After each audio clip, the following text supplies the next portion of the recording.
Welcome to Watch a Makin', a podcast about sharing ideas, discussing the business of making, and connecting with the maker community. Your hosts are Alex Adams, an engineer turned furniture maker of Type A Furniture, and an alien pretending to be a DIY craftsman, Alex Duffey of Duffey Woodcraft. This is Watch a Makin'. Hello, makers, and welcome to What You're Making, a podcast where we talk all about what's on your bench, spotlight makers throughout the community, and remind you that while Times Square's ball drop at midnight is iconic, other towns drop bizarre objects like pickles in Dillsburg, Pennsylvania, possums in Tallapooza, Georgia, and even a giant walleye fish in Port Clinton, Ohio. Tonight's main topic, 2025, a year to remember or forget. I'm Alex Duffey, and you can find me on Instagram and on YouTube at Duffey Woodcraft. I honestly thought the walleye thing would have been like a Minnesota thing, but That's what I thought too. I was surprised it was Ohio. yeah, maybe they drop a wheel of cheese in Paris or something like that. Because is that the place where they have the cheese wheel like downhill chase thing somewhere? In like... No, that's is that wheel cheese? Because it's more in Europe, isn't it? Yes, it's in Europe, but where is it? No, it's in the UK. It's in Gloucestershire, UK, where they chase a double Gloucester cheese wheel down the hill. I'm sorry to our UK listeners or anybody who actually knows how to pronounce that. Yes, make sure and write in the proper way to pronounce it for Mr. Duffy so then he knows. Yes. But that's me. Who are you? I am Alex at Type A Furniture. You can find me on Instagram at Type A Furniture. And some other people that you can find that we are proud to call patrons of the show. We've got a list of them here. So they are as follows. We have Jim at the Accidental Woodworker. We've got Jimmy at Trash Panda Wood. We've got Chris at Homefront Woodworks. We have Adam Knapp. Sorry, Adam, I can't remember what your Instagram handle was, so throw it in if you are listening to this and remind us what that is. We also have Stephen Hawker at Recycled Wooden Things, Greg D'Ambrosio at GTD Woodworks, Jeremy Claybaugh at J. Claybaugh Woodworking, Nick Vreeland at NV Woodshop, who was our favorite Nick, and Vern Horst at Vern Makes. And that rounds out our patrons. Adam is Great Lakes Workbench. Okay. Great Lakes Workbench. I'll write that down so then I can free it later and have it in a pair of notes that are somewhere lost in the abyss. Yeah. Well, a special thank you to all of you guys for being our Patreons. This is the last episode of 2025. So we really wanted to shout you guys out and just say thank you. This show is done impossible by you guys. It takes actually some dollars to do a show like this with all the distribution and recording software and junk. So, we appreciate each and every one of you. So thank you so much. And we will love you long time. Long time. And if you want to become one of those people, you cut me off. How dare you? That was a silence. As I was saying, that meant you were done. If you wish to become one of those awesome people, go to patreon.com/whatyourmakingshow and select from any of the various tiers to become one of these great people that we have a great sense of respect for. And who deal with us on a weekly basis. So thank you. Okay, now you can hit the audio. What you doing? Okay, so we'll start off this week with a recap of, I know a lot of you who have been following me on social know that I made a flight out across the Midwest, or to the Midwest. I went to Detroit, Michigan. Actually, I flew into Detroit, and then I drove an hour south to Perrysburg, Ohio, where they do not drop a Perry at New Year's. So maybe they should. Maybe they should just find people named Perry and drop them from, a window or something. I don't know. No, don't Maybe do that. Platypus. Maybe a platypus. There you go. Perry the platypus. Anyways, so I flew across over to Perrysburg, Ohio to visit the home of Next Wave CNC. Those of you who follow my journey know that I am partnered with them and love that company. They're phenomenal. I can't say good enough things about them. And it was super fun, except for the flights themselves. The flights kind of sucked. The first going out there, I'm going to give you a recap of the whole trip here. Going out there, we flew from Portland to Seattle and then Seattle to Pittsburgh. Portland to Seattle, fine, no problem, great. Left on time, things were great. Got to Seattle, we had a 45-minute layover, which turned into 4 hours and 45-minute layover because the co-pilot didn't show up for work. And you could tell that the gate people were not happy about it because they kept like every hour announcing, well, the co-pilot still hasn't shown up, so we're waiting to find out what we can do here. Yeah, I had that happen. I think that might have been on my way back from Workbench Con where I had that issue, or maybe I can't remember which one it was, but mine was the pilot had like food poison or something like that, so he was literally shitting his brains out. So yeah, we couldn't. That was the explanation on ours, even though that was not officially announced over the PA system. So, I'm of the mindset that if it's just the co-pilot, we don't need to wait. We can just go. It's only a 5-hour flight. We know autopilot does it all anyway. Just we have one pilot. I think it's fine. How long was the flight from Portland to Seattle? Is that like a 45-minute flight? Oh, it's barely 40 minutes. Barely. I was going to say that's like probably enough time to get at cruising altitude and then come back down. You don't even get to cruising altitude. Like they go up to I think 25,000 and then come right back down. You don't even get up to like the full 40,000. Yeah, it's just a little wave up and down, which is fine. It's quick. I don't like doing layovers. I try to not do layovers as much as I can, especially going to Seattle because Seattle's notorious for short layovers and then delays. But I guess it's not really their fault if the pilot doesn't show up. So everything else was fine. And then, so that was going out. On the way back, we were also delayed 4 hours. They didn't tell us why, but I overheard some gate people saying that something was going on with the FAA and they were delaying things. So maybe there was, something going on there. But so yeah, it was one of those things where it was like we already were going to get home at 10 p.m. and then it was like, okay, now we're not getting home till 1:30. So yeah. But other than that, the trip was great. So I got to Next Wave. I spent 3 days there.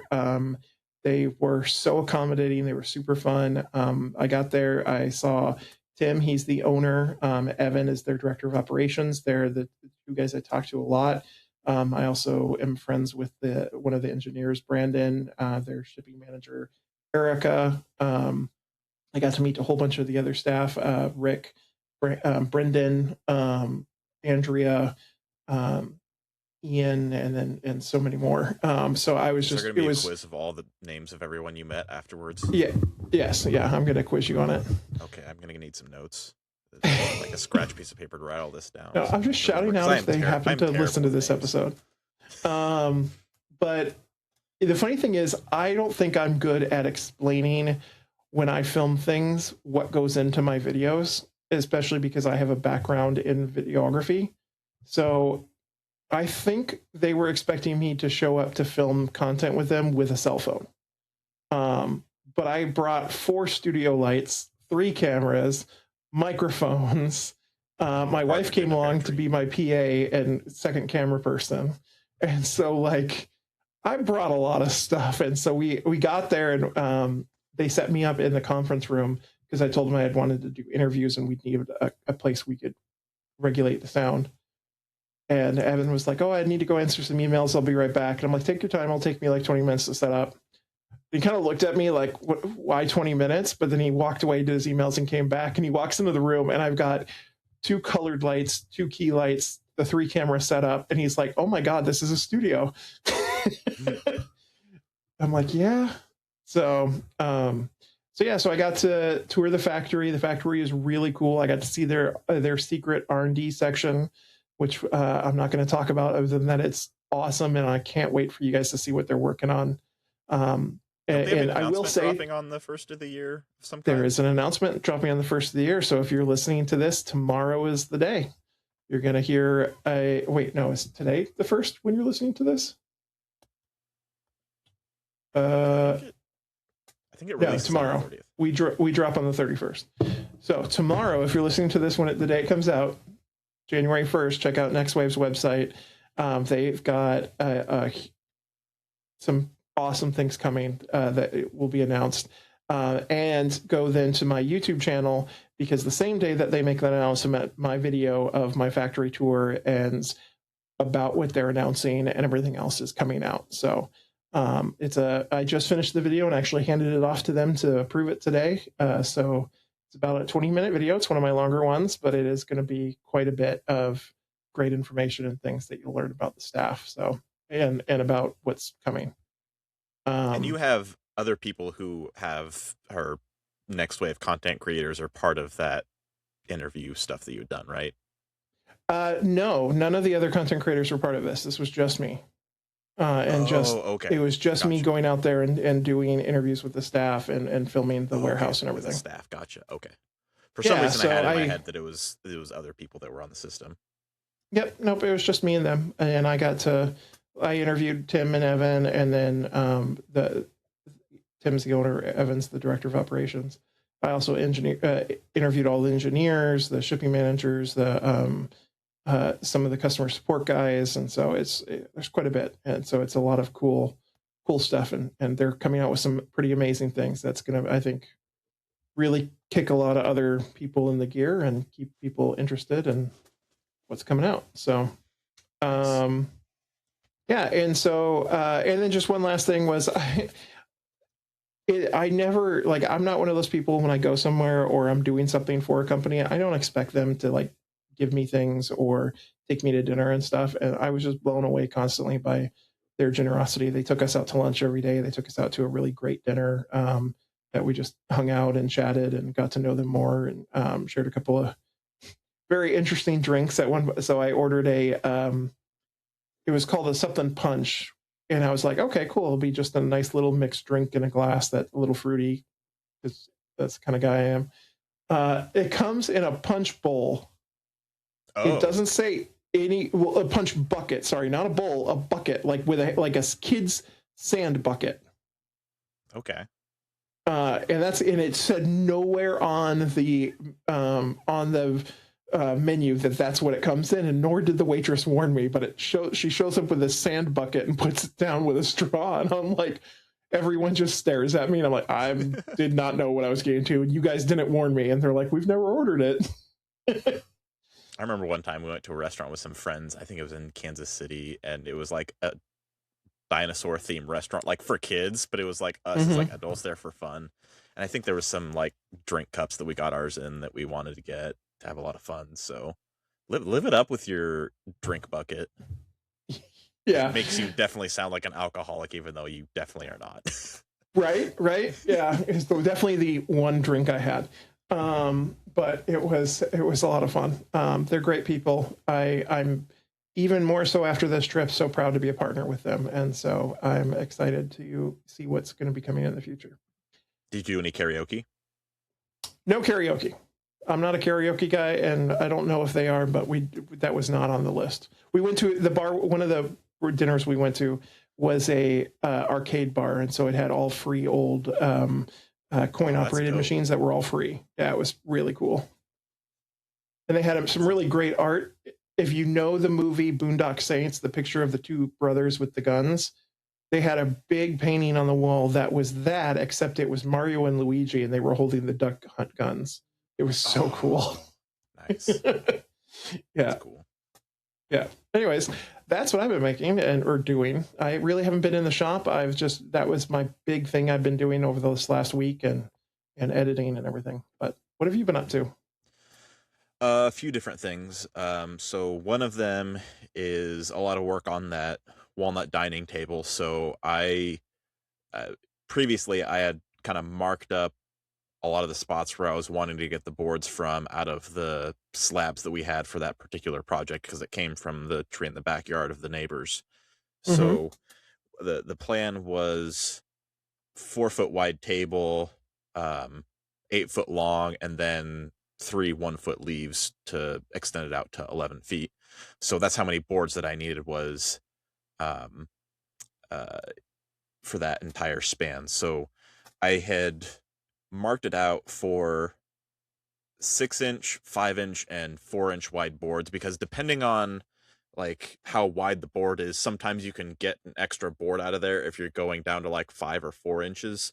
So it just kind of depends on if it matches up as a multiple, because it's like, okay, if you have a 19-inch wide board, you can get 3 6-foot boards out of that.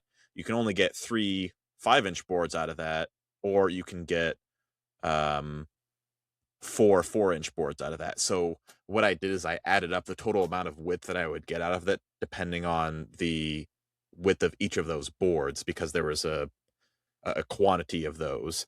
And so there were a couple of instances where I got more out of it with 6-inch boards, and a couple instances where I got more like out of like the 5-inch boards, and then some more out of like the 4-inch boards. But it ended up only being like a 6-inch difference overall. So I opted to go with the 6-inch wide boards, which I had more than enough to go with, because I wanted the wider boards. You can see more of the grain in those. Yeah, which Plus is it always adds- really nice. Well, and it adds up a lot more nicely with those table leaves to be just like 1 foot each with 2 planks. Yeah. So after I'd done my math, I went ahead and cut those out. And so for those ones, especially with those rough sawn boards, what I do with my track saw is I do, because most of the time I've got like 8 or 9 quarter material thickness. So I usually go in 3 cuts. So I do 3/4 of an inch the first cut, 1.5 inches the next cut, and then just a little over 2 inches to get the final cut through, because I've had it happen plenty of times with rough sawn lumber where if you like, it can do the full plunge cut just fine, but it's the adjustment in moisture content and stress that's built up in those boards that have pinched the blade, which for the track tool that I have, which is the Festool TS75, it has a built-in riving knife, which is good, but that riving knife still gets pinched and stuck, and I have to like physically pull it out, and sometimes it can be challenging if that board does pinch really hard on there, because it got really thick material and a lot of stress built into those pieces. So that's why I go through in multiple passes, is to just gradually relieve that stress, and then finally go all the way through. And there were a couple spots where I had to bring out the jigsaw that I have, which is another Festool jigsaw. It's a barrel grip battery operated one. And that one works really well because I can get all the way through, because I can't remember how long. I think I can cut like maybe 3-inch material with that jigsaw. And because of the guide bushings that are on that thing, it cuts like dead straight all the way through. Like you don't see a lot of deflection in the blade, but it's like, what is it? Maybe like is it more than a 1/16 or is it an 1/8 inch wide blade? So it's a decent sized kerf. Like it's a bigger kerf than what you would get for like a bandsaw. But to get a straight cut at that thickness is pretty good. So there were a couple spots where I had to kind of cut in a little bit differently in order to get the pieces that I wanted and get the actual length, because I had to do some kind of crazy combinations to get everything that I wanted. So after I got all of those cut out, actually before I'd gotten some of those cut out, I had actually needed to deal with some nails that were in that wood. So there was some iron staining in there. So this iron stained walnut, it almost like when I was, because what I had to do is I had to drill out some of these nails because they were not visible on the surface of the log. They had been put into the tree a while ago, and it had grown around all of these nails. So there were 2 clumps of nails that were about 6 or 7 nails in each clump, and there were 2 of them, and it was across like 3 different boards. And so what I had to do on those is I drilled basically around those nails to get some space, and then essentially pulled it out with a pair of vice grips. And the shavings that came off of this was like, it was almost like ebony. It was super duper dark from this iron staining. So I had gotten out a couple of these nails, and the first board wasn't too bad, but it was the second board that I needed a little bit more finesse in order to get those nails out, because of the fact that I had said the tree had grown around these nails. So they had grown around the head of these nails. So I was pulling from the opposite end of the nail head. So if I was pulling through, like, I wasn't going to get anywhere unless I drilled all the way to the depth of the actual nail head to get around it to basically work it loose.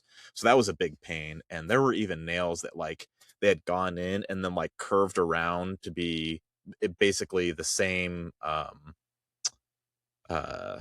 plane as the wood. So some of them actually like went down and then sideways like a 1/4 inch under the material. And so that kind of got me a little bit nervous, because I was like, oh crap, if some of these are just like right underneath and they go over a little bit more, I just don't want to hit them with the saw when I'm cutting them up. So that was a little bit nerve-wracking. I did actually have one blade on my track saw that I had nicked it on the concrete once, so it was like a little bit dull. Yeah. So I used that blade just in case I did actually hit something, because I was like, oh, I need to have the track saw on these particular cuts of this one. Otherwise, I would have used the jigsaw, because some of the boards I had a little more wiggle room on material, and others, like, I had to be super precise because I didn't have as much room for margin. So I got through that. I made the cuts on those. Fortunately, no material left over. I had also gone through, because there were some times when my drill bit had actually hit the nail itself and then pulled some shavings off. So I was constantly going through there and getting those shavings with a magnet. And I should have put a little paper towel over the top of it to make it easier to pull those shavings off the magnet, but that's old news now. But no, you didn't. But no, I couldn't have made it easier on myself. So no, that's not how woodworking works. Exactly. It's the next guy's problem, which is incidentally me. Yeah, I was like, wait a minute. Yeah, this is the next guy's problem, but I'm the next guy. So then I was a little bit nervous going through and milling these, because again, like, I went through with some magnets to just try and see if there was anything under the surface close by that maybe I didn't see, and I didn't pick up anything. So what I did was I milled all of the boards that didn't have any nails in them at any point and got those flattened out, and then I went and ran through the ones that I had pulled nails out of. And fortunately, no like extra nicks to blades or anything that had happened there, so we did good on that one. Good. And the only downside was there were a couple of boards that they were wonky enough that they weren't necessarily going to get the thickness that I wanted. I would have, because most of these I should be able to get them down to a final dimension of about 1.5 inches thickness, whereas some of these I only jointed one face, and there were already spots that were like 1.5 inches, so it'd probably go down to about 1.25 inches. So your overall thickness of the table would go down in order to include these boards. So there's one other board that I can pull, or one other slab that I can pull some another board through to get the final board that I need to get my total, which is 22 total boards, which is 11 feet divided by 2, since I'm doing 6-inch wide boards, because the math is easy like that. So I did bring by the customer on that one to have him kind of look at some of the layout of these, because they're not cut to the like exact final dimensions, but close enough that there's a little bit of wiggle room. It's like, okay, do you want a little more sapwood or a little less sapwood? Do we move it over here to get this little bit of figure versus that figure on the other side with a knot or whatever? So we basically labeled like which side's going to be the top side that's going to be the show surface. And so what I need to do is now mill those to final thickness and then cut them down square to their essential final dimensions so that they're ready for a nice big panel glue up. So that's kind of where that project sits, and that's kind of my really, really big project as of right now. It's a big project. Yeah, physically, it is a very, very large dimension project, as well as a lot of steps. Even though it'll be finished and be a very simple design. It's got a lot of moving parts in it, so I need to order the table extension hardware for that, because I'm still figuring out where I want to place the legs and all that stuff, and where I want to have the extra leaves in that system.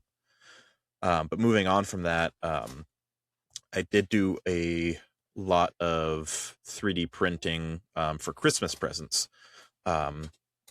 So some of them being the kind of like fun articulating fidgets, as opposed to some of the other ones that were like a little bit more complex multi-plate prints that, took a few days to do. So some of the more simpler ones, the first one was a fly fishing gear kind of kit that was for my family's white elephant present exchange. So that one was like some like fly fishing boxes for your dry flies, and then a couple of other accessories for like, a couple of them were like things for like holding the fly pole and the vehicle for while you're driving. And then there were a couple of like these like little like hat clips where I printed some TPU patches that you could just hook your flies into to have readily available. So that was a fun little thing to just kind of experiment with the usage of TPU, because I have some, but I haven't used it much, TPU is the rubber like material that you get to use in 3D printing. When you keep saying it, it sounds like pew pew pew pew. Han shot first, pew pew. And then the other thing that I did for my family's gift exchange was a few board games.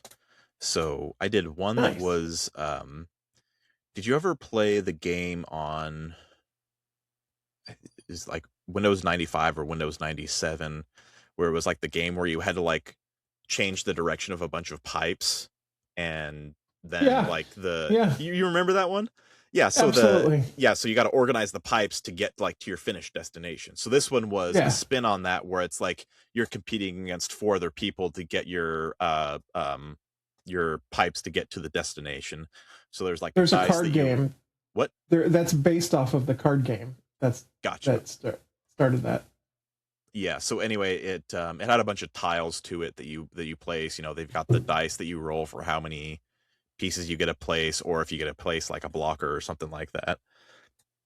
And then there was a 3-dimensional tic-tac-toe game that I printed as well that had some of those little pass-through spiral pieces that are the playing pieces, I guess is the name for it. Then for those who are wondering, real quick, the game is called Waterworks. It came out in 1976. Oh, so that's the like card game version, or is it the card game version of it? It's a card game, yeah. Okay. Next couple of things that I had printed was a Harry Potter chess set. So that was not only the board itself, but all of the pieces, and then a couple of containers for all of the pieces. The only downside to this one was that originally when I started printing it, because I started with the chessboard, when I got to the figurines, I had thought they were the same figurines from the Harry Potter movies, but they were not. They were characters from the Harry Potter series. So it was still. That's what I was going to ask. Was it characters from the movies, or was it the actual like Wizard's chess pieces? Yeah, it was not the actual Wizard's chess pieces. So it was like we did a Gryffindor and Slytherin theme is what those ones were. So that one did pretty well printing overall. I only had a couple of hiccups on that one. And then one of the other ones that I did for my father-in-law that was in the Navy is I did a U.S. Navy logo on a hitch cover for him, and that one turned out pretty well. Because I've been experimenting more with some of those custom orders, and I've been using the in the Bamboo Labs on their website. There's I think it's called Maker Lab, and they've got a few tools there that are there to help you make some stuff. So like there's like a coaster maker where you can just take a logo or something like that and convert it into a coaster. Well, I just take that and then I just stick that on the end of the hitch cover receiver portion. I just cut it off of one from another model and then stick mine on and call it good. And then The other one that took a little bit longer was this segmented box for it's a container for Crown Royal. So it opens up kind of like horizontally, like they're maybe a half-inch tall. So they've got these like segmented pieces that like basically open up, and then you've got the little cool. bottle of Crown in there. Yeah. So it had like they had one for each of the different flavors of Crown that are offered. So this one was for, apple Crown. So that one was a good one. The only hiccup that I had with that one was I didn't realize that you were supposed to get like metal rods as the swivel point for these those segmented like door pieces. So I just ended up doing a 3D print of those and doing the full length, because it was about like 10 inches or so in height, and it was only like a 1/4 inch in diameter. So I was like, I'll just try and print these and see if it goes all the way. And it didn't make it, but a little bit over halfway. So I printed it in like 3 pieces and then glued them together to get this rod in there. So that was close enough for what I needed. So I got that one finished. And then the last 3D print thing that I had was there were these just like minute to win it prize games. So we did a lot of the they're like those little hexagon fidget things, and it has like a little handle that comes off of the top. So the kids absolutely love playing with those. They were like dual color. So we did some like various Christmas colors, some like blue and white, red and green, and then like white and red and white and green and other stuff that we mixed in with color. So each person's was different. And then we actually had I had one of my long dragons that had like not printed properly the like last 30 minutes of it. So like the head of the dragon had not quite finished. So we threw a Santa hat on top of him and made him one of the prizes. So we were able to recover the usage on that one. And then on Christmas Day, I had to assemble some cheap knockdown furniture for my son's shelves for his Legos. So he loves building his Legos, but when he's done with them, he likes to display them. And so I got as we all do. Yeah, exactly. You've got to show off your work. So these were technically like shoe benches. So we got 2 of them. So it's like almost, I can't remember, like I think it's over 6 foot in like length that it covers, because we're putting it right under a windowsill. So that should have plenty of space for that. And that one took me probably an hour and a half to put both of those together. But I did a little bit of assembly on that one. So it wasn't terrible, but I had a few issues on that. And then I did finally get some shelves that I ordered like months ago for like storage stuff that I will be getting into relatively soon to kind of reorganize parts of the shop and the garage shop. And then I have some stuff on order for like dust collection stuff from Rockler that I'm going to be putting together relatively soon. So that's everything that I have been making lately. Whew. Yeah, I need to take a deep breath now. Fix it, fix it, fix it, fix it, fix it, fix it. Well, then, did you break anything with all that? Out of those, probably the thing that I had the most trouble with was the shoe bench thing, because there was one part of it, because it's just like the like OSB particle board junk. Yeah, the crap stuff. Yeah, so there was one of them, because they have the drill holes in there. They have they have it so you like put the pegs in, you line it up, and then you put some screws in there. And for the most part, it did pretty well until there was like one shelf that I just could not line up properly. And I was using the drill on the screw, and it was just turning and turning, and it was just like peeling out sawdust on the edge of that shelf. And I was like, what? How is it not centering on this and just catching and going? So I had to deal with that on that one for a few minutes, but I finally got it like together, and it pulled in and lined up okay. So that was not bad. But on another stage of it, I think I was putting the top on, and my hand was like on the corner, and just underneath my finger, like you can see the little bit of a scab on the screen from there. No. It just like pinched my finger in between those two boards, and that freaking hurt so bad. I just hate getting my finger pinched like that on the like sharp flat edges of those boards. That sucked. I don't have a baby sound. I need to find one. Yeah. Page It was nine. just one of those Sorry. things where you just had to like, you just go like shake it off. You just keep on shaking it, and then the Yeah, pain will 'cause go shaking away. it- You shake the pain away. Yeah. Just like Shake Taylor it Swift, you shake it off. And demonetized. I didn't yeah. sing it that good. As far for me, breaking, really, I'm gonna say I was breaking wrapping paper as I opened up gifts. No, I don't know, nothing. I didn't really make anything, so I put in my notes pennies, and the reason for that is I have a project that I'm starting to work on for a video that's going to involve pennies and walnut for copper and walnut, and we're in a penny shortage right now because they don't make pennies anymore. And so today I drove around to 5 different banks to try and get pennies. The first bank said they had none. The second bank I went to only let me get $1 worth. Third bank I went to had none. Fourth bank let me get $4 worth, and the fifth bank let me get $5 worth. So I have $10 in pennies currently. So I'm going to try again at those 2 that had quite a few, but they were limiting at those numbers. So I'm going to see if I can go back tomorrow and get more.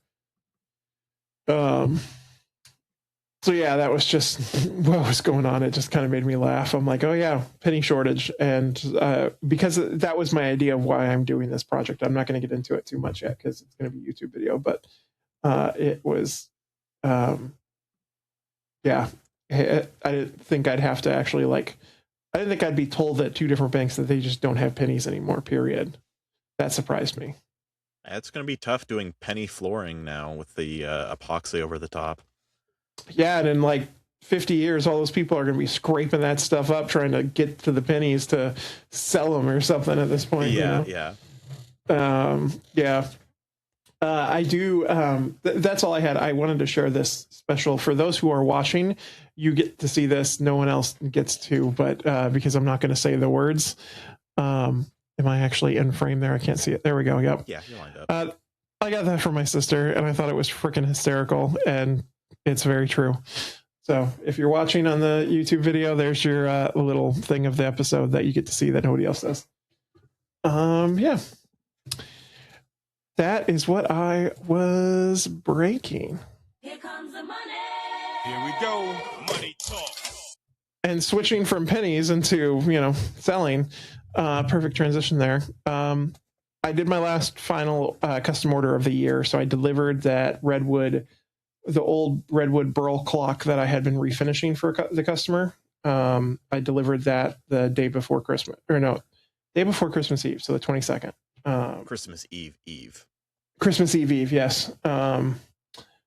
Yeah, they were super excited about it. The guy goes, this was better than I even thought, because I did some upgrades to it too, besides just refinishing it. I better mechanics so it doesn't click, it glides, which he really liked, just the quartz movement stuff. And then the bracket, I replaced the old junky bracket that he had on the back and replaced it with a bracket that can hold up to 400 pounds. So that thing's not coming off the wall this time.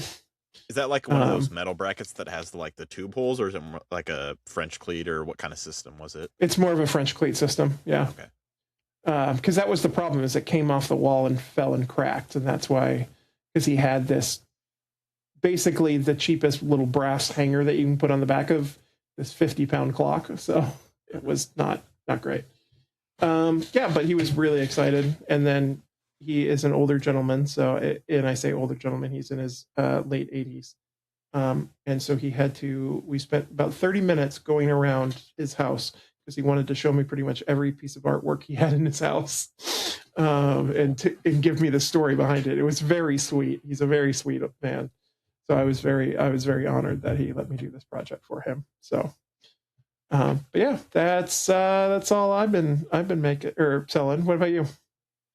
So I had that Heart of the Holidays market, and that one turned out really well because, so the people that run that event, they're in my like business networking group. So I kind of get like the in on, doing that stuff. So we got to set up, we had the option like 2 days ahead, but I didn't end up doing a whole lot of stuff. I just ended up, because it was the event was on a Sunday. So on the Friday on the evening, that's when they got access to the auditorium building that they were doing it in, because it was indoors as well as outdoors. So I was just in the indoors portion. So basically what I did that Friday evening was I set up and got like tables as well as some of the inventory and other stuff in there. So I just mainly got things moved in there. I didn't set up a whole lot of stuff.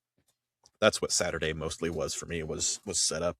And so I got my table set up, and I did basically a large U shape with like 2 tables at the back, and then 2 tables one table on the side, and then like a little Christmas tree there, and a new display stand that I had. It's like one of those grids. It's like a 2-inch by 2-inch mesh grid. Not mesh. It's a larger grid pattern than that. A lot of places that sell clothing will like hang clothing from that. Okay. So it's about like 4 foot tall, and it's got like 3 panels. So that worked really, really good for display stuff, especially for the hitch covers that I had printed, because it was just big enough that the hitch covers could just slide in there into that pattern. And then some of the like Pokemon cards and ornaments, I had hooks as well as a little hook with like a little clip on the end. So those worked perfect for like the Pokemon cards. And then I also used that as the place that I hung the 5 foot long dragons that I print. And then on the other side, I had a Christmas tree with some of the ornaments, as well as there was one table where we had the activity that was basically Play-Doh rolling and smashing patterns into those with like cookie cutter patterns.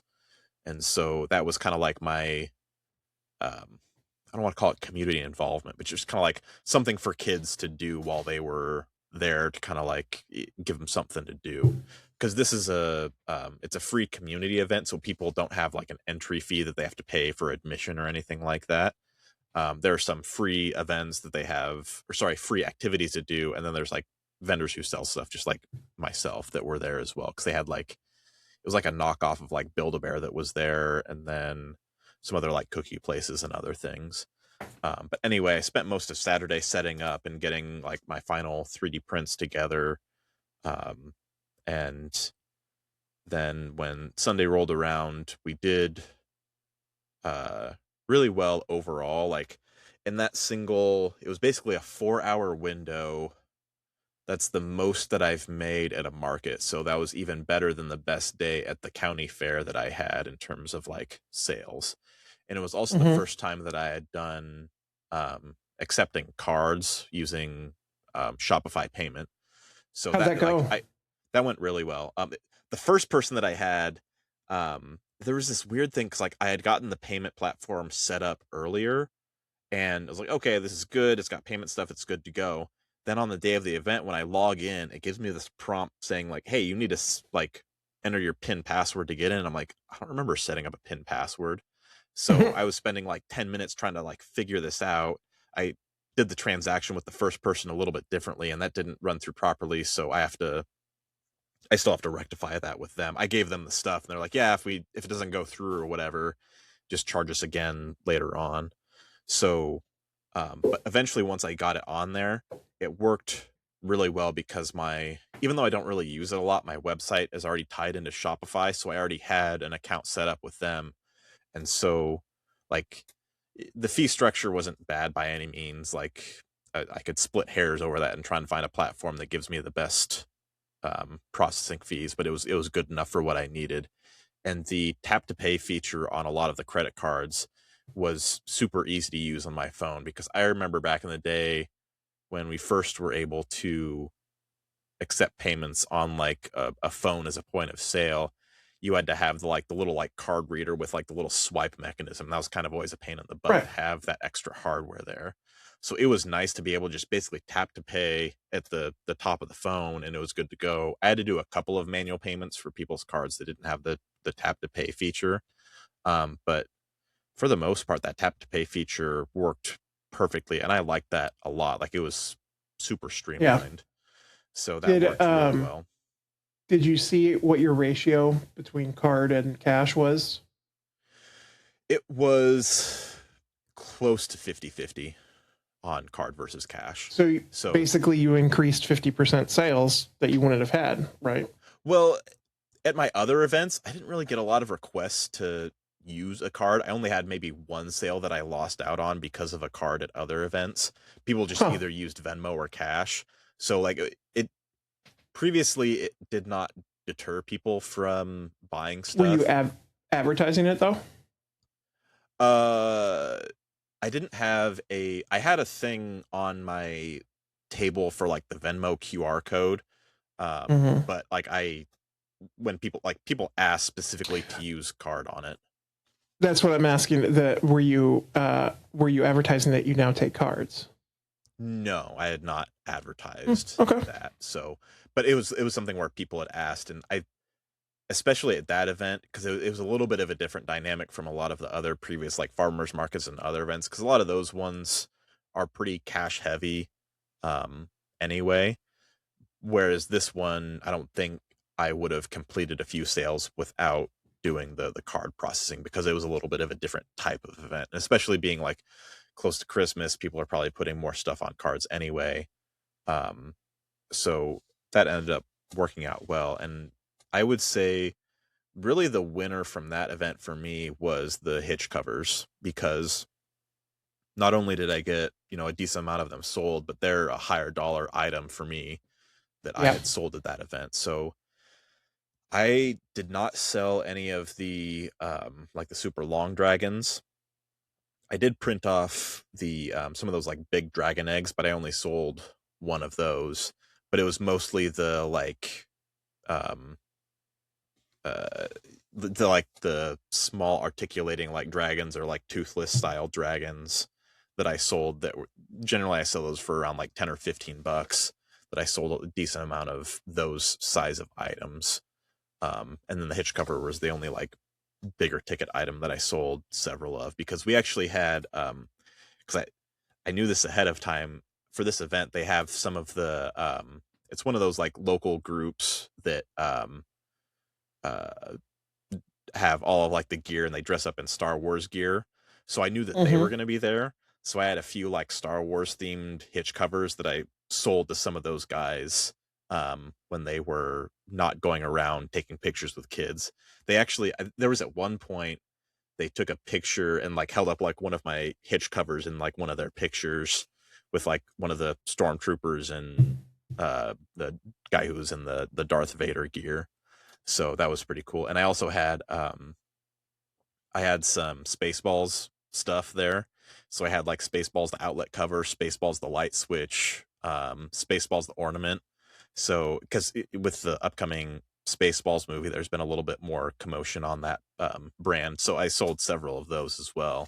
So that was a lot of fun. And probably the funniest one, because my wife gave me guff, like, why did you print that? It was a not surprised. It was a Pickle Rick with a Santa hat as an ornament. So Yeah, I sold several. I sold several of those. Oh yeah. So classic. Yeah, I was like, it's what the people want. Just give the people what they want. It's gonna sell. It's what they want. So I was gonna say, have you done a Sasquatch hitch cover yet? I have not, because I did not get any brown Pet G. So the one I have is just white. It's a white back with a black Sasquatch on the front of it. Okay. And I'll take a picture and send it to you, but that's the one I have, and I've seen a bunch of them around because they're very popular. Yeah, because there's one model that I had seen that was it was just basically just like a Sasquatch outline, and it was just all single color brown. Yeah, it's basically that, except it was a white background with the black Sasquatch on the front. That's all just single color silhouette. Yeah, so I saw, like, I got some good sales off of those, so I'll definitely be doing more of the hitch covers and any of the upcoming markets. So that was pretty good. And then I did get a couple of custom requests for like keychains and hitch covers, which I think I had already alluded to. Like, I started basically making some from scratch that worked out well. So that was overall pretty good. And then outside of the holiday market, I did actually have a couple of those, like, you occasionally get them, those like scam text messages where someone's like, hey, I want you to build me this, and they like send you a picture, and they're like, my mover is coming through, and you can pay them, and then the money comes back and whatever. And so you get like those really weird stories. So it sucks because, like, when you first get the text message, you're like, I know this is going to be fake, but you're like, on the outside chance that you did actually have someone reach out to you, you just got to like verify that, yes, this is in fact just someone who's trying to scam me. So go ahead. I don't put very much time into those types of messages to get them going,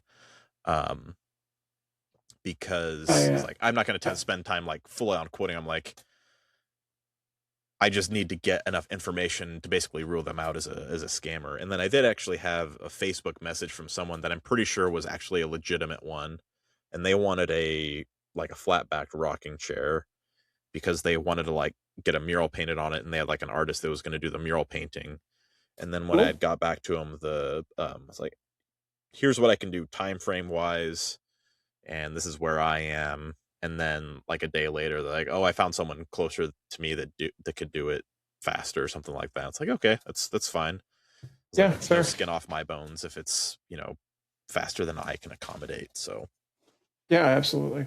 Yeah, I just had to renew my business license in November, and because of that, all December long, all I've been getting is the text messages from the people that watch, whenever businesses re-up. And so I've been getting tons of hey, Alex, you're pre-approved for $500,000 for Duffey Woodcraft and blah, blah, all that crap. And I'm like, cool, block, report spam, block, report spam. That's all I keep doing. Yeah, that's why my phone is always on silent and is on do not disturb mode, is because I get so many of those spam calls that I would not get hardly anything done. Yeah, the joys of being a business and using it on the same phone. Yeah. Cool. Well, with that, somebody's watching me. It's my anxiety. So, watching what we've been watching this week, Art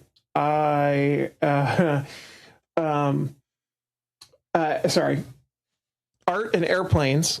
We've talked about their work before on here.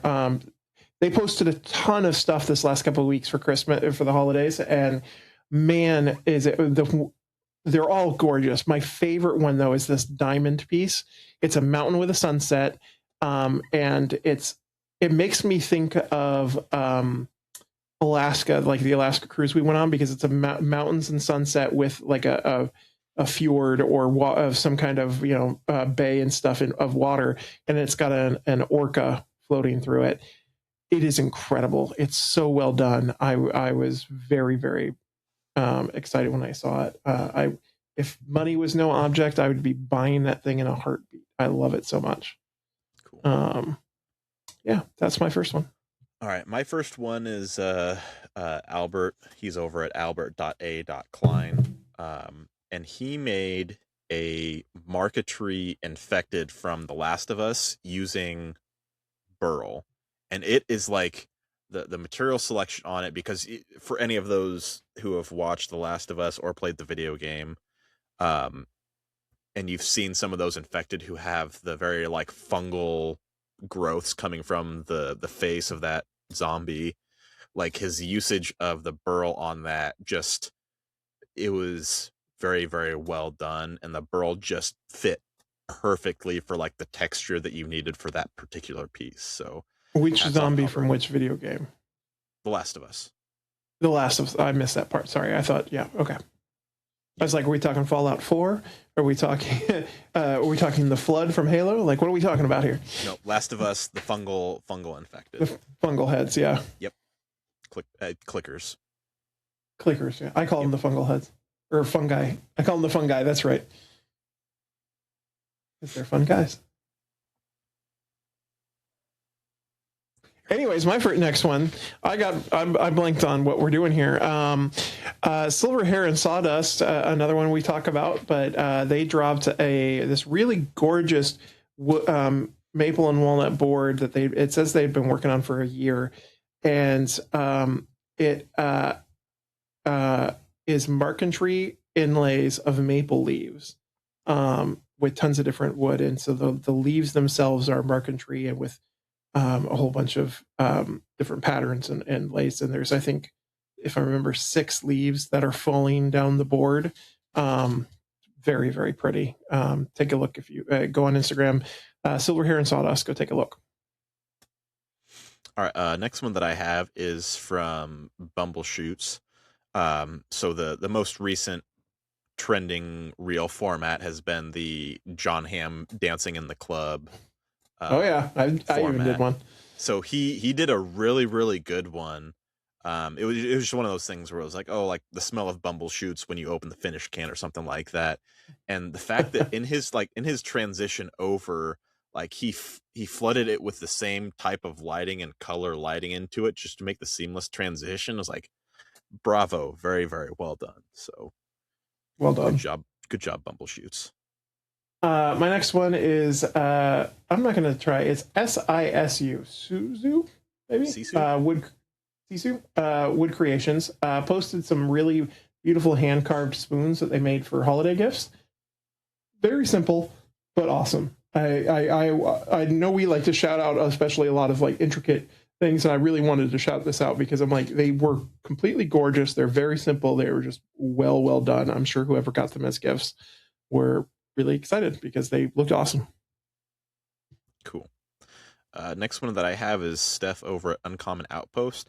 So she did an Xmas reel, and by Xmas she did all of her various X-Men cosplay characters like singing Christmas songs. So she like it would go between all of them, and just like the editing between, I can't remember how many characters she had. It's probably like 6 different X-Men characters that she swapped between. So it was like one of those ones where it's like you're singing a song, and each one is, as you're transitioning between each of those different characters, you're continuing the song. So that one was very well done. Good job, Steph. My last one is from Garrett and team over at IDC Woodcraft. Not necessarily a maker. Well, they are makers, but I want to support them as a business because they support us as makers. But they have just made a new clamping system that they released today, which is, as we're recording this the day after Christmas, December 26th. It is, I forget what he's calling it now. I'm going to blank on that name, but it is a funky little clamp system for CNC. They hold down the corners of the workpiece you're working on.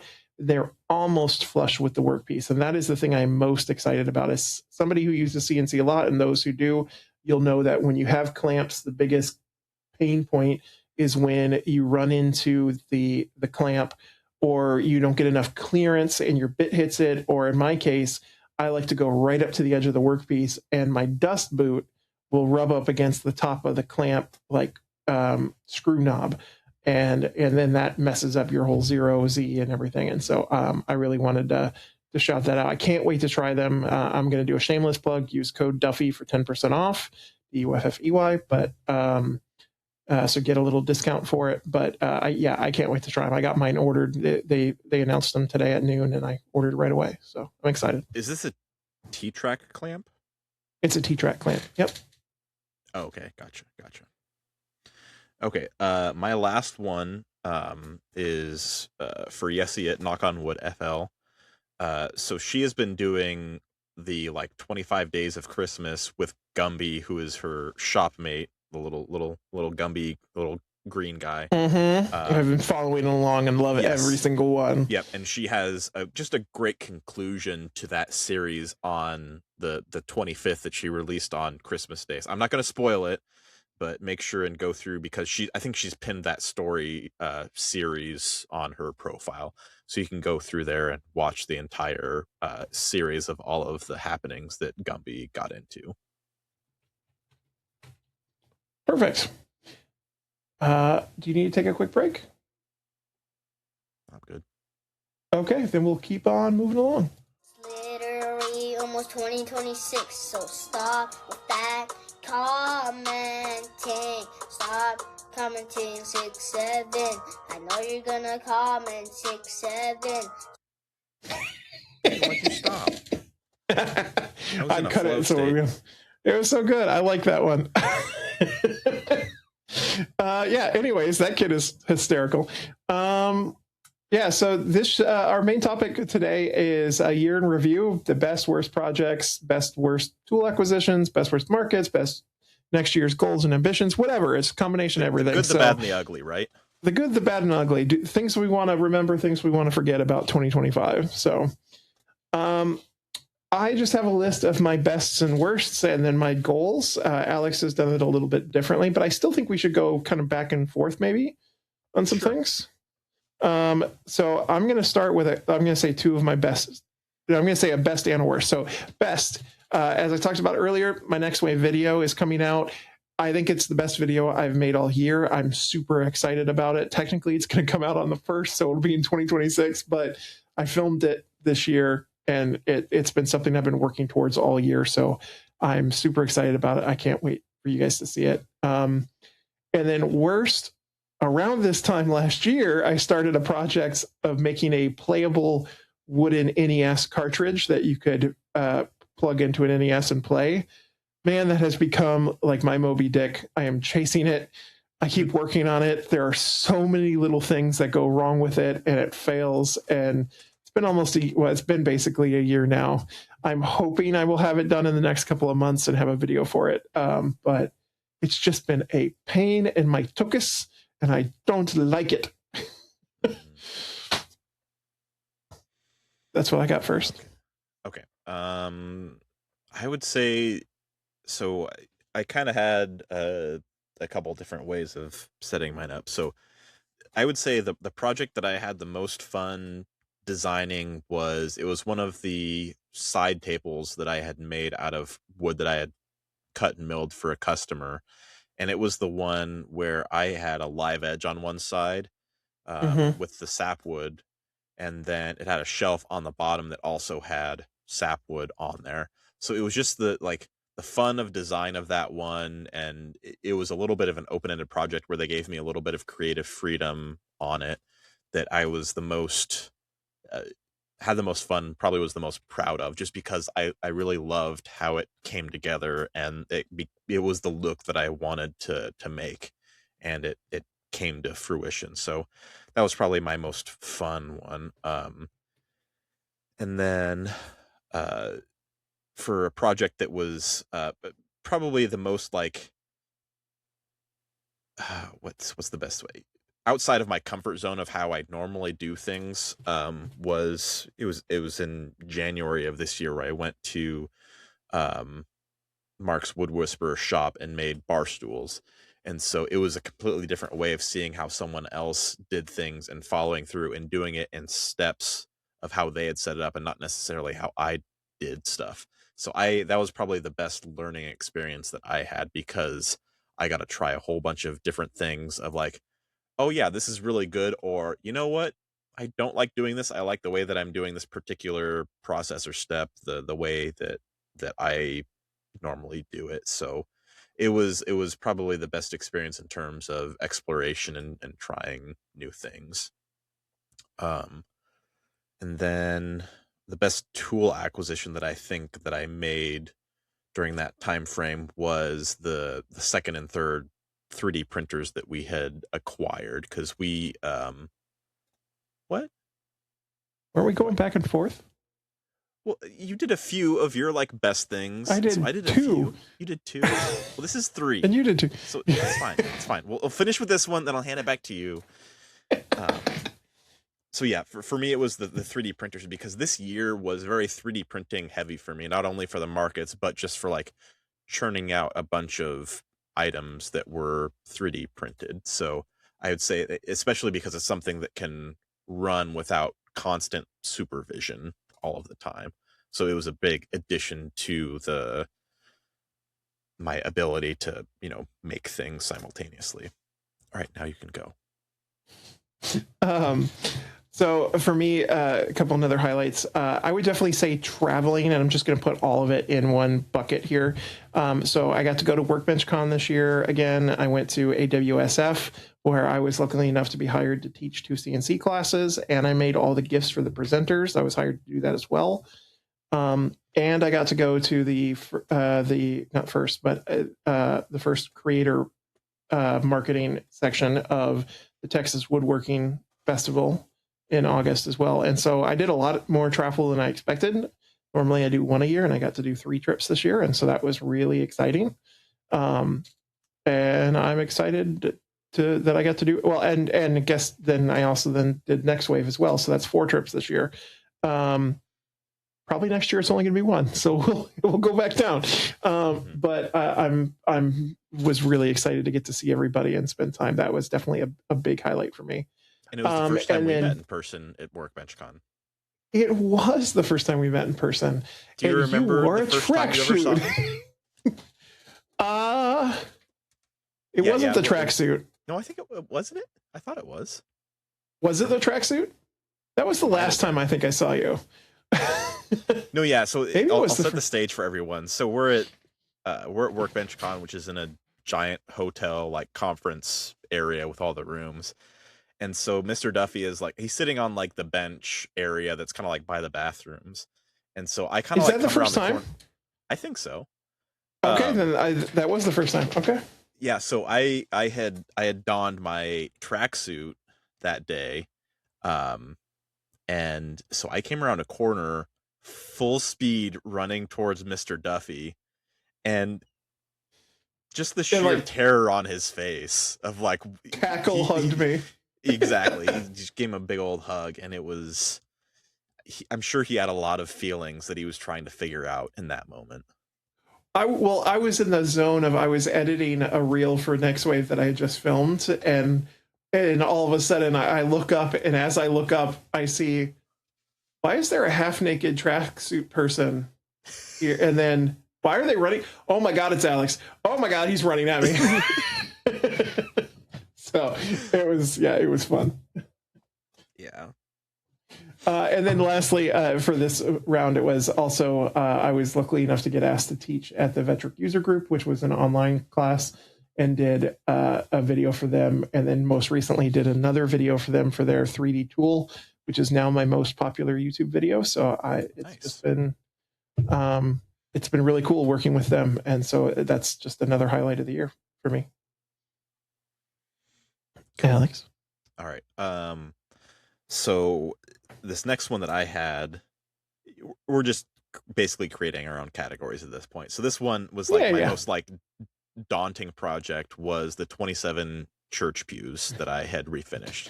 Like that was just the sheer an ordeal. Yeah, it was just the sheer volume of all of them. It wasn't like, there was a lot of stuff that I had to figure out on there, a lot of troubleshooting and figure out how to even do some of this stuff. I mean, you did sandblasting with them. You almost caught it all on fire. Like there was a lot. Yeah, I had oily rags that almost caught on fire. I had done like chemical stripping. I had done finish stripping with heat, just various stuff before I had gone back to my tried and true method of 40 grit at a low speed that removing that like that old low melting point finish to get it off.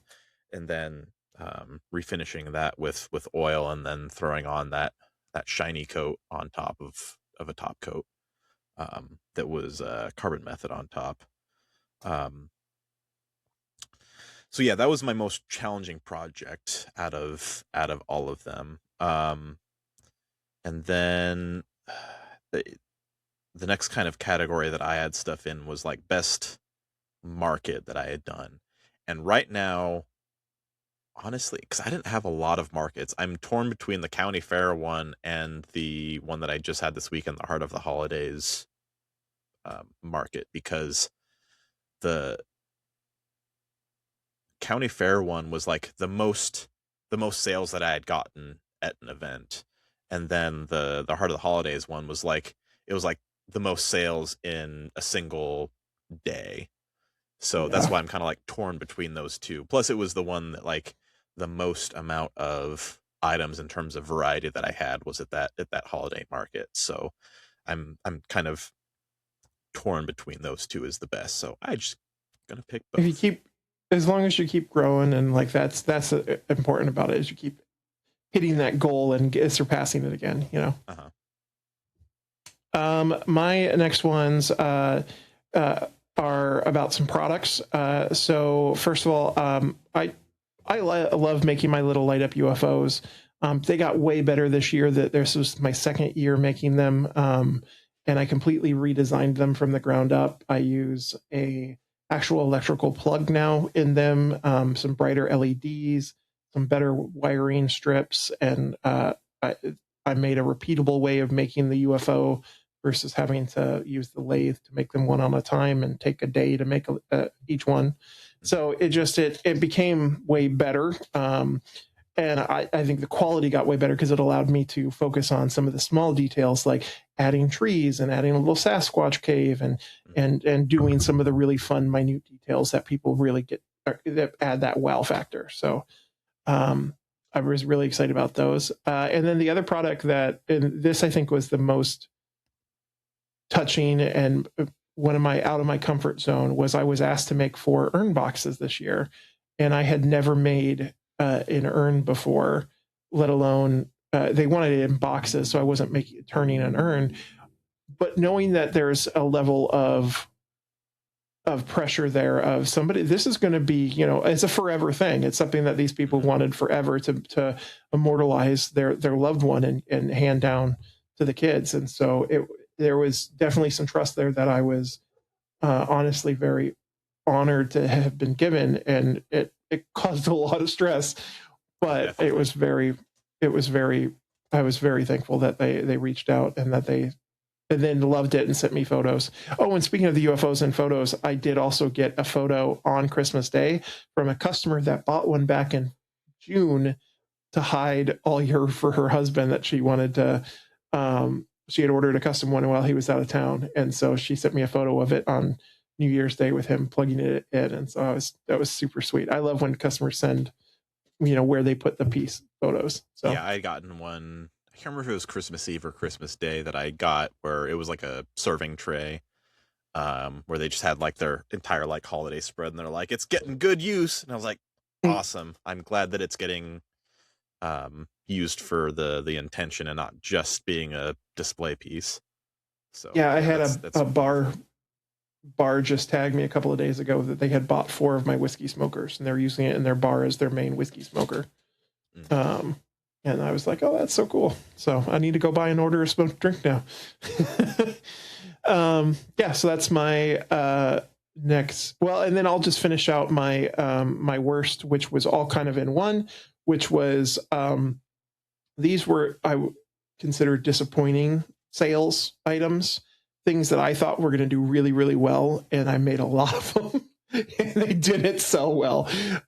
So I had got the set of 6 cheese knives, and I made 10 of them, and I brought them to a market, and I sold all 10 in 3 hours. And I was like, holy crap, there's a great market for this. Mm-hmm. And so I ended up ordering 100 sets. Well, because I sold 10 in 3 hours, and I was like, if I order 100 sets, that'll get me through all of my Christmas markets, because that's going to be 7 markets, you know? So like, yeah, that'll And if I sell out, I sell out. I sold 40 of them. So I still have 60. So that was very disappointing. And on the same side of that is almost identical to that. I made these wooden notebooks for the AWSF, got really good feedback on them. So I made 10 more I made 20 more for my own market. And I sold, I think 9 of them in that next market I had them at. So it's like, okay, I'll make another 40 of them again, getting ready for the holidays. I sold 4 the entire holiday season. And I even lowered the price so that I was breaking even, and I still didn't sell them. And that really frustrated me. And then lastly was, I have I put 3D laser. Now I understand my notes. I was making these 3D painted items that you cut out with the laser, so that like each level is another painted thing, and so you put them on top of each other and they stack and create this 3D scene. And I was taking it to my retail partner at the coast, and I thought they would sell really good because they were these 3D sunset lighthouses that were like inset into some burl wood to make it look like a rockscape and stuff. I love them. I made 10 of them, and I think that she still has 5 of them. And I've tried putting them on sale and doing other stuff, and they're just still not selling. So it's always one of those things where it's like, well, I guess that product I love it, but not everybody does. So I guess I'm not making it anymore. Or I'll try and improve them and try again. But yeah, so those were my disappointed items. Yeah, and I could say I could do this a little bit on the 3D printed item side of like ones that were flops. Well, maybe not necessarily flops, but just didn't sell very well. Yeah, disappointing. Yeah. Little like drawstrings for like sweatshirts. I remember you being really excited about them. I thought we would have sold more of those, but we haven't really sold a whole lot. I mean, the croc charms did okay. The dragon eggs didn't do super well at the market for the holiday, but that one, it was a bigger ticket item. So the dragon eggs have been around a lot, so maybe they've been worn out. Yeah, it could be. I mean, I have sold a decent amount of dragon items. I think it was more the price point of them was probably the bigger issue of it, because I had plenty of other like dragon related articulating things that had sold pretty well. But I would say the most challenging market that I had, which was probably the first one that I started off, was when I started selling 3D prints at the swim meets, because that was a very challenging thing to figure out, because there were a lot of logistical issues because it wasn't really a market. But we eventually figured out it was, a smaller dollar item amount that kids had for walking around money. So it was overall okay. And my last one really is on the high end of things is this podcast. We started this podcast this year, and that's been exciting. I've had a lot of fun getting to know Alex a lot more, and I'm glad we have, people that want to hear us talk. So it's been really fun. And it's been a blast and a lot of fun to be able to do it as well, and have someone to talk to on a regular basis about projects. So it's been wonderful this year. And I'm super excited for next year. We have a great set of guests lined up, even just in the next month, and it's going to be exciting. Lots of good stuff in store. So let's talk a bit about the goals. I don't know why I did that, but goals for 2026. So I've got 1, 2, 3, 4, 5 goals. And you have 1, 2, 3, 4, 5. Okay, cool. We can just go back and forth. So my first goal is I'm going to plan on making at least one 20-minute video or more a month on YouTube. I was doing 8-minute videos every 2 weeks, and I have found that YouTube doesn't want to push those because most people watch on their television now, and they want longer videos. So I can't do 20 minutes every 2 weeks, but I can do one 20-minute or more video a month. So that's my minimum goal, is one 20-minute more a month. Okay. Let's see. First one that I've got here is so this kind of goes off of, at least for me, 2025 was a big year for testing out 3D print um, items for sale. And it was also the first time that I had really done markets as well. So it was pretty much focusing on 3D print on those markets. Mm-hmm. So I want to do more of the small woodworking items and laser engraved items for those markets. I don't know if I'm necessarily going to try to like go beyond the current markets that I had done, just because the ones that I did this past year were relatively low effort in terms of how long it took to get there and the amount of effort that it took to like set up and be at those events. Because there are other ones that I could like travel to a couple hours away that are like multi-level events. I don't know if I'm necessarily going to focus on that, but for the markets that I had been, broadening the product offering a little bit more, because I've slowly added 3D prints, and I think I'm in a phase where I'm comfortable with where those are, that I'm comfortable enough to add in the different medium that's actually at those events. Because I had a laser engraved board that was there, but it was just kind of like a passing thought kind of thing. It wasn't really like actually integrated into the display setup that I had. So I do want to expand some of those smaller ticket items in comparison to like what I had done, which was mostly 2024, was like big custom items, was the meat and potatoes, like everything that I did, and even the beginning of 2025. So that's at least product specific. That's kind of what I'm leaning towards for one of my goals. And that one may not happen right at the beginning of the year, but probably closer to when those markets start taking up in the spring or early summer. So I'll build off of that one, but I'm going to go the opposite direction.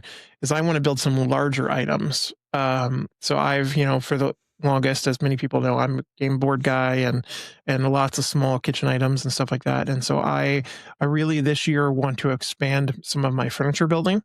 And so I plan on doing some tables. I've got a custom table I'm already got some designs on. I have some ideas to use those pennies we talked about earlier, and some other things that I've been kicking around in my head for a bit. So I want this year to focus on just making some bigger project items, not necessarily to sell all the time, but to add that skill set to my workspace. And when you say tables, are you talking side tables, dining tables? What? I'm talking, side table and coffee table currently. Gotcha. I've done a dining room table and I did not enjoy it. And in my current work size shop, I just don't want to deal with it. So That's fair. Yeah. Okay. The next one that I have on my list is organizing my content publishing schedule that I have. So I did okay at this a little bit. That I think the best that I did was kind of in the fall time frame, I think, where I was essentially putting out a reel about every other day. And then I kind of got a little bit swamped with some stuff, and I kind of had to just push out and churn stuff out. So I didn't really have as much time for filming that content. So I'm trying to get back into the swing of things of being more consistent on Instagram, and we'll see about YouTube. Just because, like, you know what, I've been set up for Instagram. I don't want to bite off too much more than I want to chew, because long form is different than short form.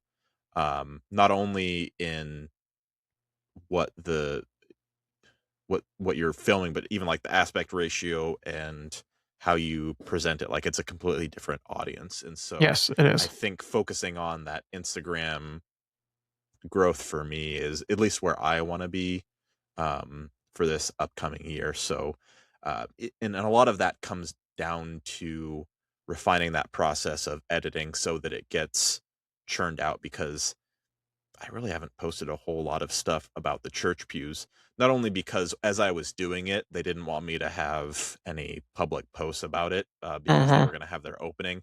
So that kind of like nixed the real-time documentation portion of that project.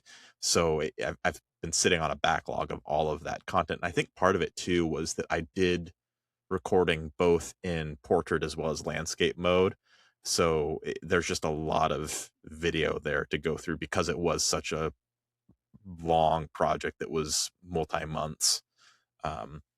So that's one thing that I do want to get a little bit better at, is refining that process. Because once I get a process down that is streamlined, like I churn stuff out pretty darn quick. If I can schedule it and just automatically have it on a release schedule, that helps out tremendously. So Absolutely.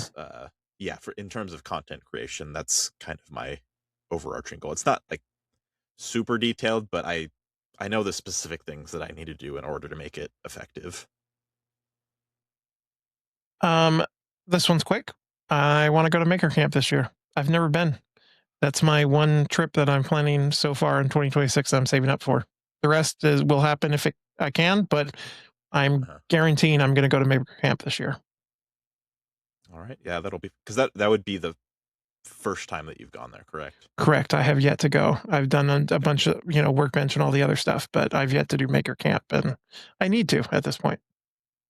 Gotcha. Alrighty. Next one that I have is improving my storage solutions for like material scraps and other stuff that I am working in. I think I had alluded to it earlier when I had said that I had gotten some more shelves in that I had been waiting on. Because if there's not a spot for stuff to go, it just kind of becomes this giant blob of stuff that just kind of like moves around on all of the flat surfaces in your shop. So I've literally got, I don't know if you can see it right here, this giant box right next to me is one of the many shelves that I have to set up.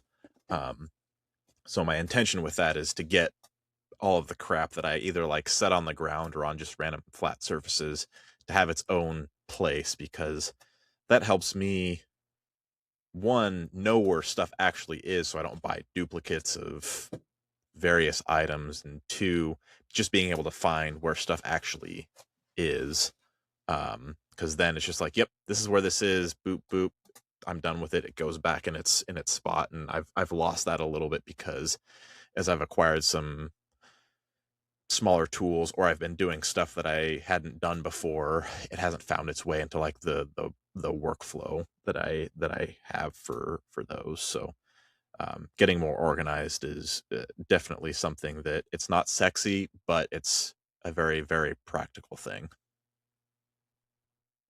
Nice. My next one is, where did I lose my train of thought here? I want to expand my current retail partnership or add a third location. So I've got 2 retail partners I'm working with right now. One of them I can bring whatever I want, whenever I want. The other one is like a very limited amount. So I really want to, and what products I can bring. I either want to work with them to expand and change some things, or I want to find a third partner to start working with. Yeah, that's a main goal of me. And actually, an update real quick on one of my partners, the Sea Gypsy in Astoria, Oregon. She unfortunately, we just had some really big wind and rainstorms come through the Pacific Northwest. She just had sadly some roof and wall damage during that. So she's closed as of now, probably for at least a couple of weeks, as they're literally ripping out walls and redoing the roof and everything else. And so yeah, luckily no artist products were destroyed. Her studio upstairs where she makes things was damaged, unfortunately. So I'm sure she lost fabric and everything else she makes. But yeah. Will that change her layout at all, or is it all just going to go back to the way it was before? From what I understand, it's going to go back to the way it was. She's just repairing. She's not building differently, but I don't know officially. I'm going to reach out to her. I wanted to let her get through Christmas and get her plan settled. But yeah, so I'm either going to expand on my second one, or I want to do a third partner. Cool. Next one that I have is, I have my large router sled that I use for flattening my really large slabs. It's been living in my driveway for like at least 2 years now. And I want to get that moved behind the garage because I have a carport setup that's like basically a giant tent for it, to keep it out of the elements. And so moving it to that backyard area So one, it's out of the way of the driveway, and then two, it's less susceptible to the elements because there's actually a covering on there. The temperature, the outdoor temperature stuff doesn't bother me too much with that, but having the covering on there so that there's not a bunch of precipitation on it, and then especially in the summer months, just having a covering on there helps out drastically with the heat, because that's probably the only time that I have an issue with the temperature is when it's like super hot out, because like your router is running, it's getting heated up, and it's out in the sunlight, and like you're sweating and everything is just uncomfortable. So I think that'll help out with the usage of that. Yeah. And then lastly, mine is, and I've already set the goal of when I'm going to go do it right after the new year, but I'm going to go buy a new office chair, because I don't know if you can hear all the squeaking and I'm rocking back and forth. That's because this thing shouldn't be rocking back and forth. Like the post that the chair is on. Yeah, it's kind of bent and it's missing a wheel. So I have it on a block of walnut it's sitting on currently. Oh my God. It's just the block of walnuts just sliding back and forth. Oh my God. I'm surprised you didn't use the CNC to like carve a sphere out of it. I should have, but no. So I need to get this replaced, and so it's been on my. I'm going to, but now like the armrest has, you can't see it, but all the faux leather has started going away, and so now it's coming off in like little chunks. Oh yeah. It's a show on the screen. So yeah, this thing's gonna go away, and I can't wait for it, because the padding is shot. I've had it for 7 years, and I work from home, so I'm in it a lot. So it's pretty shot. So yeah. Okay. All right. I have 2 left, so I'll just fire through both of them. And these are both a little bit further into the year is where I'm probably going to plan on doing these, kind of like mid-year probably. So the first one is doing a few more projects that are just for myself around the house type things, of like freestanding furniture or freestanding items. So things like, we all get like crappy shoe racks or stuff like that, where it's like, it's just there for the utilitarian aspect. And it's like, okay, I want something a little bit nicer that actually fits, or like, like a mail sorting area or something like that, where it's like, I've got something, or I don't have like a really good system for this, and an item that's specifically made for it just helps out. So I would like to make a few more projects like that integrated into the workflow, not only because they help me out, but they also do make themselves, good content as well, because I had a couple of projects in the past year. Like I think one of them was the little like BB gun tray that I made for my son, that was like, it was just a quick little project that took me maybe an hour, and it was one of my better performing videos, and it was something that my son liked using. So it's like, I'd like to do a few more of those types of like kind of like family use projects into the list of not only client projects, but just things for myself.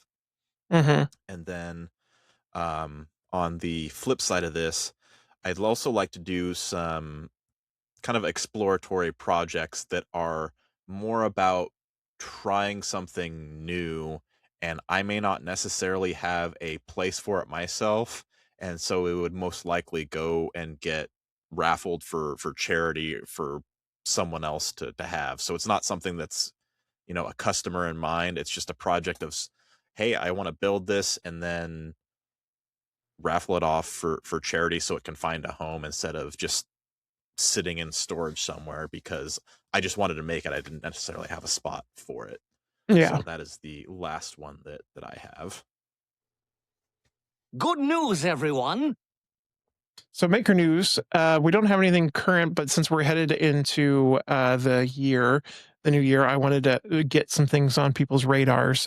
So in April, there's a new event that is just getting kicked off. It's going to be called the 2026 CNC Summit. It's going to be all things CNC. And so put it keep it on your radar. I'll have more information, including an affiliate link for a ticket. It is free event to go to the day of. It's going to be a virtual event, but if you want access to the recorded sessions and everything, it is, I believe, the ticket is $50. So that is an option as well. So I'll have a link for that to share, but it's going to be a really cool event, and there's some pretty great speakers. I'm one of them. But like Jimmy DiResta is a speaker, Ryan Drapella, Garrett from IDC Woodcraft, and so many more. So it's going to be a really good event. So yeah, that was mine. The other one that just dropped, I think it was today. It just dropped.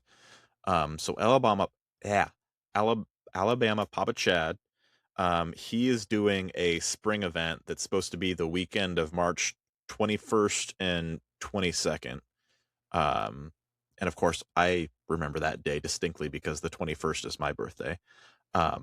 So that is an event that is supposed to, I have not read a lot of the details for it yet, but I know that they were trying to fill that void of where Workbench Con was supposed to be. So I'm sure there will be more details about this event, and we'll learn a little bit more, but we are at least aware that there will be a March event in this next year. Okay, and where's that going to be? Any ideas yet? Oh, I can't remember where he is. I think it's somewhere in this. Is he Tennessee? He might be. Is he in Alabama? I mean, that would be a really good guess. Since that's his name. Let's see. I'm trying to pull it up real quick for everybody, but it's not showing up for me. So yeah, we'll figure that out. We'll get more information as it comes available. But yeah, cool. Well, in that case, everybody, thank you so much for listening. Thank you for a wonderful 2025. It's been a pleasure getting to know a lot of you over in the Discord chat and everything else. And so for those who aren't part of the Another Woodshop podcast Patreon, there you get access to Discord. We do have our own little Discord channel under their podcast because we're a podcast within a podcast. We're meta like that. Yeah, we're meta like that. Maybe eventually we'll do our own Discord, but not yet. But yeah, anyways, thank you guys so much for listening. And until we see you again. In case I don't see ya, good afternoon, good evening, and good night. Good night. Bye. Good night.